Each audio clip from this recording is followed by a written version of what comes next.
welcome back. We hope you all had a good break. As we re-enter this space together, we're taking one breath, collective breath in and out together, breathing in and breathing out. Reflecting for a moment on something that was shared, if you've been with us up to this point, that was shared that really resonates with you, or something you're going to be taking with you.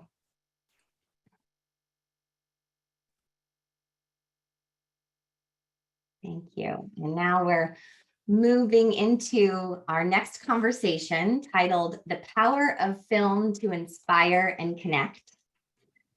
I'd like to introduce you to Pete Docter, who is the Oscar-winning director of Soul, Monsters, Inc., Up, and Inside Out, and Chief Creative Officer at Pixar Animation Studios. Are you excited yet? I am.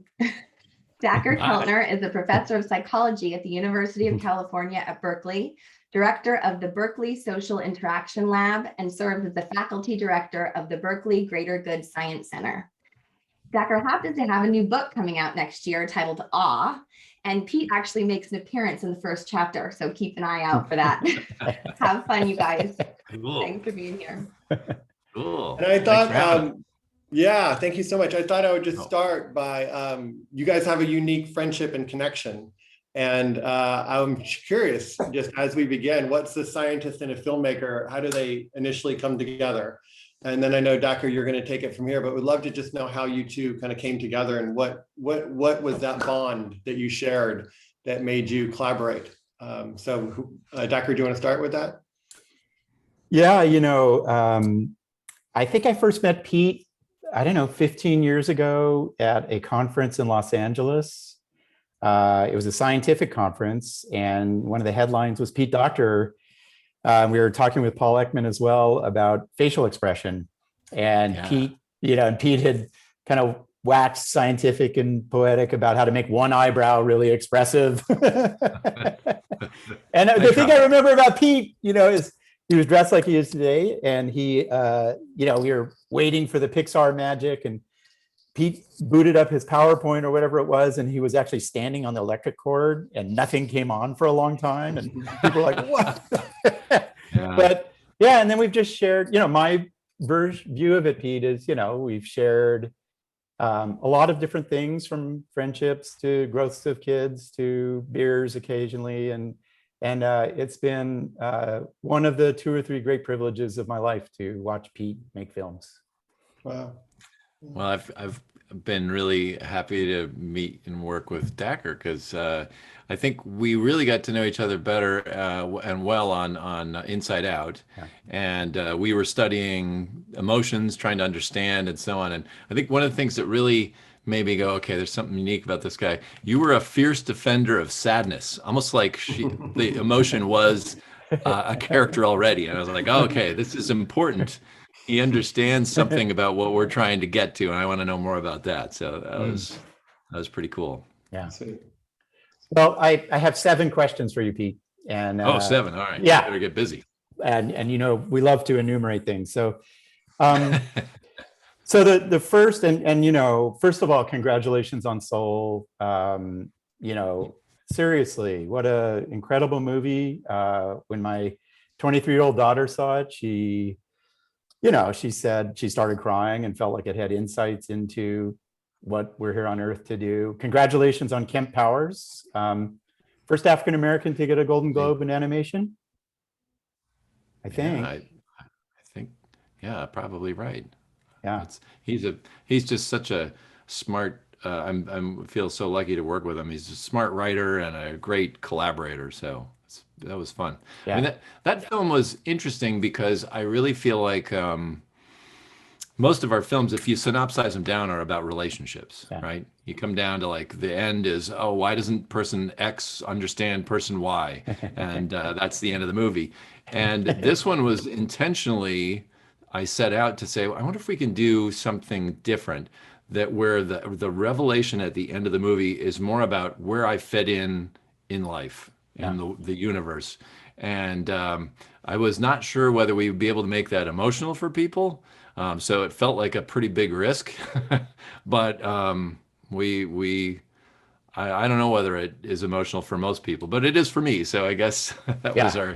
our litmus test, is kind of ourselves first. I want to talk about Soul in just a couple of minutes. So I remember when holiday, you sent me a flip card or a flip book. You had drawn, it was really funny. I think it was of your son, and it was some holiday, and it was Christmas, and you were, somebody was trying to rouse this teenager, and the flip book was just pictures of a male teenager's feet over and over and over again, not moving. So I know drawing was important to you as a young kid, and you did flip books. And what was visual art for you as a young child? I was one of the, how there's always the kid in your class that could draw anything. I could draw dragon horses, and everybody gathers around, and you're like, wow, that was not me. I wanted to be that kid. But I wasn't, unfortunately. I struggled with drawing, but I did love movement. So the idea that I could draw something slightly different in each page of my math book and flip through it and it looks like it's alive, that's what just like, I got to be a part of this. I got to understand this more. So it just became an obsession for me from an early age. Movement was really the key. Interesting, really. And there's a lot of wonderful movement in the mind of a lot of your films. I think it'd be really interesting for our audience, and we have a lot of creative types and tech types and people in the contemplative worlds thinking about creative process. And I remember, and I'd love for you to just talk about what it means for you to, and how you make a film. I remember for Inside Out, you called me up and you're like, hey, Dacher, I'm going to make a movie, and I'm like, great, that's your job, and, and it's like, it's about emotion, come on over. So I come talk to you about these abstract ideas. And then, a couple of years later, I see the screening and there's this incredible film about a girl's mind and emotion. How do you create? What do you do? How did you and Ronnie Del Carmen make the film of Inside Out? Well, I mean, that's the mysterious process that I'm sure a lot of folks who are listening go through. Like when you read about stuff like writing or filmmaking, music, whatever, there's a tendency, I think, to believe that if I study, it's like math. Once I know the formula, then I'm just going to roll up my sleeves and do it. And blah, blah, blah, it'll come out. That's not the way it works at all. It's much more mysterious. You go in saying, I don't know where we're going. I don't know where we're headed. I have kind of a vague feeling about it. And that was really true of this film. I knew that emotions just intrigued me as potentially fun animated characters. Thinking about Lewis Black as anger was like, yeah, I'm in. I don't know what the story is, but that's where we started. And then right at that time, my daughter was growing up. She was actually, if anybody has seen the film Up in the audience, the little girl at the beginning, my daughter actually did the voice, and she was a lot like that character, very bouncy and goofy and funny. And then she was getting to be like 12 and 13 and a lot more serious and quiet, and so that was like, I remember that as a kid myself going through all that. So it was really just a chance to dive into like, what's going on inside of her head? Why does that happen? What happens to childhood joy? Why does it have to go away? Yeah. And so that was the root of that film. And then of course, from there, it's just a ton of work of trying things out, trying something and see if it plays. And then when it doesn't, you're like, well, why didn't that work? And retooling it. So a lot of redoing stuff. What was the biggest mystery for you when you did Inside Out, and just thinking about kind of portraying these emotions as characters, seeing how they shape inside, how young Riley sees the world outside, what she's doing? What was kind of a mystery about the human mind for you as you took on that topic?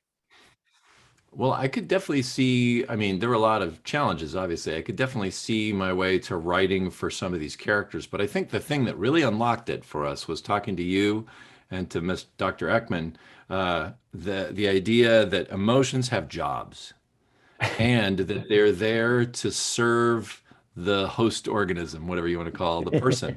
That they're all looking out for our best interests. And anger is not just some thing that I'm supposed to get over in road rage and all that. I'm just trying to bury it. It's actually a serviceable, I don't know, you probably have a scientific word for this, but it's like it's out for us, right? It's Yeah. trying to, and that just was like, oh, so now I suddenly understand not only the motivation for each character, but specifically the lens through which they look. So disgust is always looking for poison and toxins in physical ways, in you know psychological and social ways.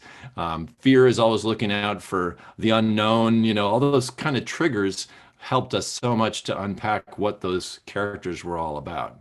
Yeah. I know, I can tell you, Pete, being a little bit in the world in education, I am getting almost daily emails from people about how Inside Out changed how they view emotion. So congratulations. Why Soul? After you got the Academy Award for Inside Out, you disappeared, I think, a little, and you were kind of thinking about the next film, and then I started to hear rumblings, and then Soul. What moved you to do something about the human soul? Well, I've been lucky enough to have this passion for animation since I was a kid, and I've really poured everything into that to the point where I guess, though I would never have said this intellectually, I sort of felt like if I can achieve certain things in my head, that I will fix everything in my life, right? And so I had this experience of having worked on Inside Out, I don't know that you could have asked for more in terms of success. People really liked it. It got great write-ups. We did good business. We won awards, and yet it didn't fix everything for me personally, right? I'm still coming home to the same house and feeling that sense of anxiety and other issues, and realizing, well, wait a minute, maybe there's more to life than animation, as preposterous as that sounds. So it was really an investigation into, and I know this sounds pretty, I don't know what, it sounds a little weird to say, but the idea that soul could be about what's life all about. That's where we started. And just an investigation into what are we meant to do with our limited time that we have here? What's the best way to live? Is there such a thing? Are we born with a destiny and a purpose? Because everybody feels like they kind of have their own thing. How does that all work? So that was what we were trying to unpack. If and you have to forgive me because I'm a psychologist, so I get to ask questions like these. Cool. Did you think about the soul when you were a young kid? Did you wonder about it? Did you wonder about what happens before life and after life and other dimensions than what's here in front of us? Yeah, I mean, I think most people have a sense anyway that I'm more than just my blood and guts, Yeah. that I must have been around somewhere before I was born. It just doesn't make sense intuitively. And there must be some place that I go after. I can't imagine what it's like to not be here. Whether that's all a construct or real, I think it's things that we all do think about. Somebody, it was not Alan Watts. It was somebody who was talking about this trippy story that actually affected the film quite a bit. He said, okay, think of a memory in your childhood, something that you can picture so vividly in your head that you're almost actually there. Because after all, you were there, right? Or were you? Because since then, every molecule in your body has been replaced. And yet I still think of it as me. Yeah. So what is me? Yeah. Clearly, we're more than just the stuff. Nice. And so that was part of kind of what went into the film.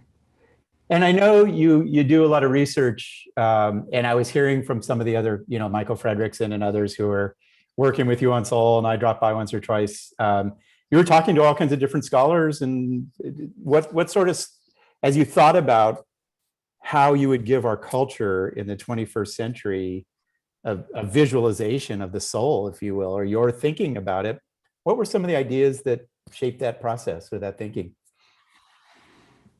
Well, one of the first things we did was to talk to as many religious consultants. We spoke with rabbis and priests and pastors, people in Buddhism, Hinduism, trying to get a sense for how different traditions saw the soul.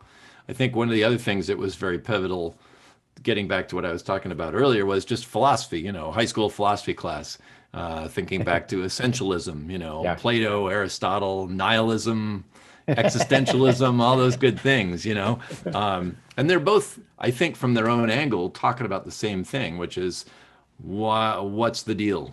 Why are we here? What's the purpose of it all? And so that's kind of where we started. I was astonished watching the movie, and I want to see if we can sort of tap into some of your secrets or how this worked. When you look at, and when I visited your team and talked about awe, in fact, and talked about how awe. I actually think, like, when you look at how Walt Whitman or Emerson or Margaret Fuller or some of others who really think about awe, they really are talking about the soul in some sense. Like, man, this is the stuff that is animating my DNA, that when my cells change, it's still there. And you and I talked about, in your team, some of these amazing sources of awe, like near-death experiences, which very much look like the great beyond. People really report there's a team at Virginia gathering narratives of near-death experiences, and it just is like that. Like, you really feel like you're moving towards this bright force. We talked about nature and cities and urban design and aesthetics and the like. Epiphanies are a big source of awe. And what I was really struck, and I honestly, I had to watch it 2 or 3 times just to see, like, what in the world is Pete Docter doing? Because you go into the mind of this character, and there are these interesting dimensions of experience, right? You're taking on one of the hardest questions of, like, what in the mind is the soul or awe?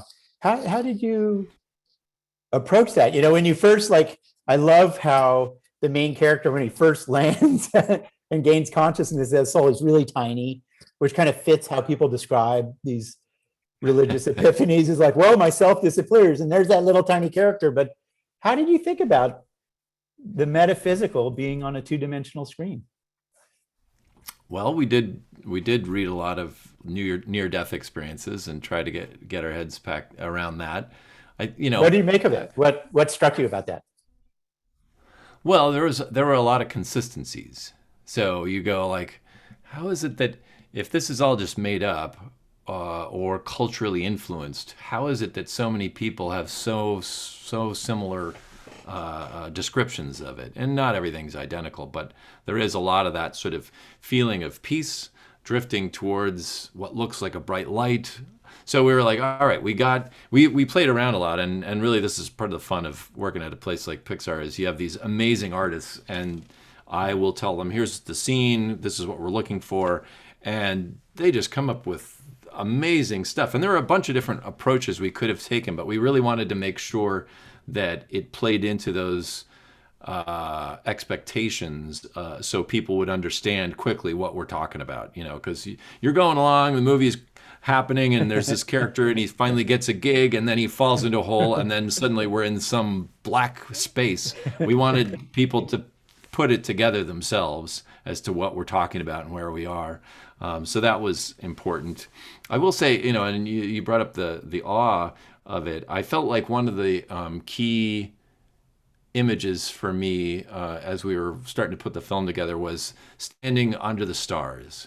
And I think everybody's had this experience of standing and just seeing and even that is a small, tiny little pinprick of existence, which we look at. And I've had 2 experiences. One is feeling utterly small and completely insignificant in the face of all that. And then I've also had a feeling of connection, of feeling like I am part of something massive and big and mind-blowing. And the difference between those two is a mystery. And so part of why we wanted to talk to you was just that sense of awe. I felt like, okay, this is this is integral to the film. How do we evoke that for because the whole point, of course, of making movies is to get audiences to feel, and you're trying to get them to feel different things. In a horror film, obviously, you want to evoke fear, and humor. You want that's a comedy. So in this film, I knew awe was going to be something I wanted to trigger for people, and we were just interested in knowing like what are those triggers? What makes people feel awe in the way that I do when I stand and look up at the night sky? It's interesting how, when you look at the literature on awe, and in particular in mystical awe, there's this great tradition of mystical writing that, Julian of Norwich, 14th century, 13th century. And one class of them is, like you said, is, feeling totally insignificant and meaningless. The other is transcendently connected. Do you think this movie in some way is about mysticism or mystical experience? It's interesting how I found the stuff in New York City to be transcendent, just like, just was so radiant and illuminated, just like a spiritual experience in some sense. How do you think about this interesting kind of the spirituality side, the mundane side? What do you make of it? The first draft of the film was, I thought, going to be set entirely in the great before. So it was going to be all, in fact, we had a soul show up there and he's like, wait a minute, I don't know why I'm here. I don't know who I am, but I know I'm not a new soul. I've already been to Earth. What's going on? And so it was like amnesia kind of coming to, piecing his life together, and then carrying that, passing it on to this unborn soul to convince her as to why the soul should go to Earth. As the film developed, we realized, you know what, if we're going to talk about the value of life, we got to be set on Earth. So, and that was also something really striking about all the study we did in religion and other traditions of so much of what we think about spiritual and, well, especially religious tradition is the cliche is like we're preparing ourselves for the next life or whatever. But I think if you really investigate it, most of it has to do with like what's going on right here, right now, today, in front of me, and how am I going to react to that? And so much of what Soul tries to talk about, which I'm still kind of crappy at, is just being in the present right now. Yeah. And that's enough. I'm not planning ahead to dinner, which is my head's always going to the next meal. But so much that I miss so much by thinking ahead like that, and that's the downside to being imaginative. I think, for people who live in their own heads a lot, you're not present. You're not really the recipient of all the great beauty that's around us at any given moment. Yeah.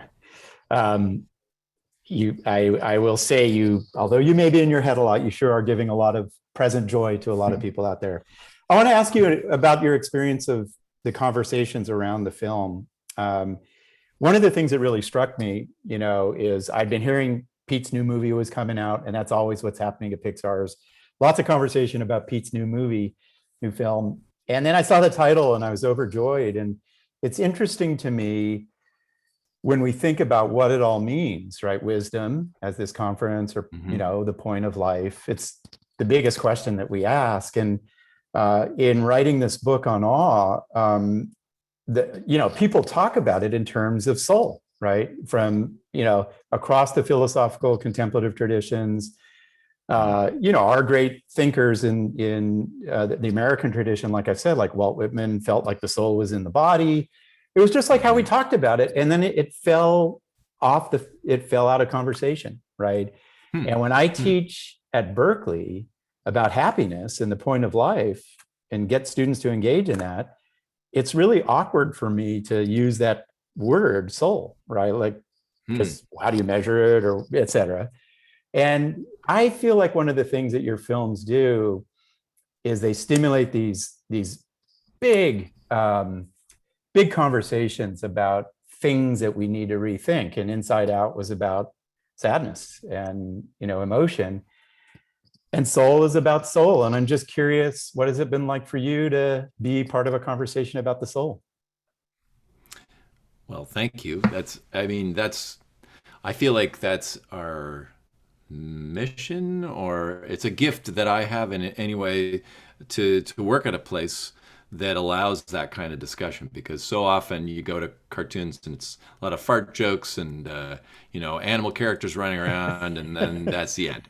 And so that they're able to humor us by letting us look into this stuff is kind of near miraculous in a sense.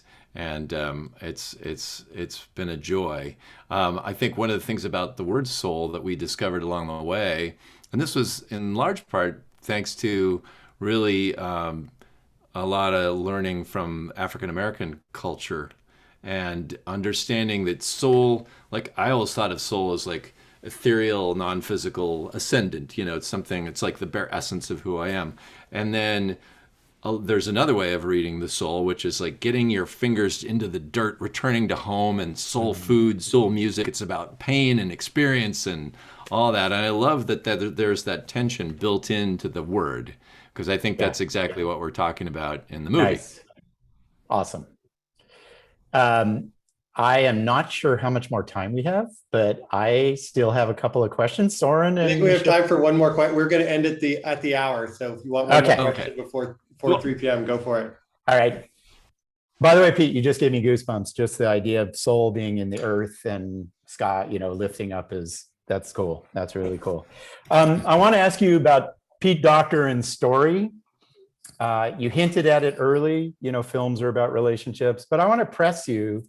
I remember at the opening of Inside Out, which you invited me to come to in Hollywood, and I was sitting there. It was spectacular. I was sitting there, and there was this particular moment where I was sitting next to a middle-aged guy like me, and in the front, in front of me was a 4-year-old boy.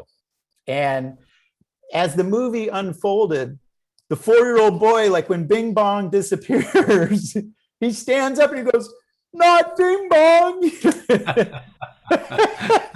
And he's sobbing, And at the end of the movie, when the family embraces, the dad's like next to me, the middle-aged dad is like sobbing. "I didn't know emotions mattered so much. I know how to talk to my daughter." And so I was like, that's Pete Docter. He can tell a story that works for 4-year-olds and middle-aged guys. So how do you do it? Well, I don't know. There's not really an easy answer to that question. I think, we start appealing mostly just to ourselves. Like if I'm going to work on this film for 4 or 5 years, better be something inherently interesting about it, that makes me want to come to work every day and start really diving deep about, into this.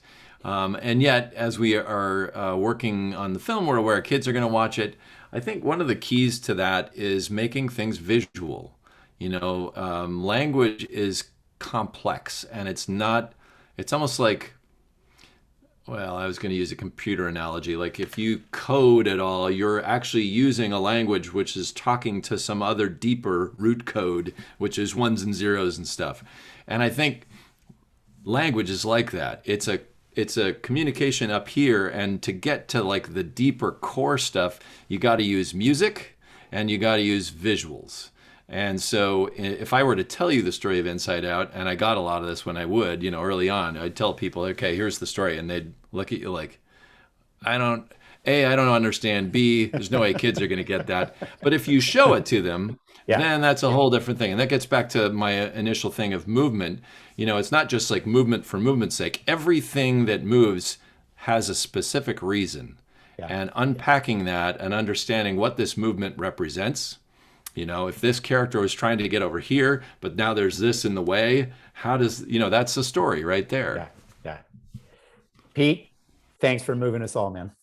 Good to see you. Thank you. It was fun. Thank you both so much. That's awesome. Cool. Thank you. Really appreciate your time. And next time we'll try and get more time for you. This is such a rich conversation. And Pete, you have so much to offer. I think when I had emailed you originally, you're like, sure, if you think I have any wisdom to share. And I think you do. So really appreciate it. Thank you. Cool. Thank you. Good seeing you, Pete. Nice seeing you, Soren. Good to see you. Good to see you. All right, Michelle. Yeah, thank you, Pete and Dacher. The only problem with that talk was the length of it. I've been watching the chat and everybody wanted it to go on and on longer.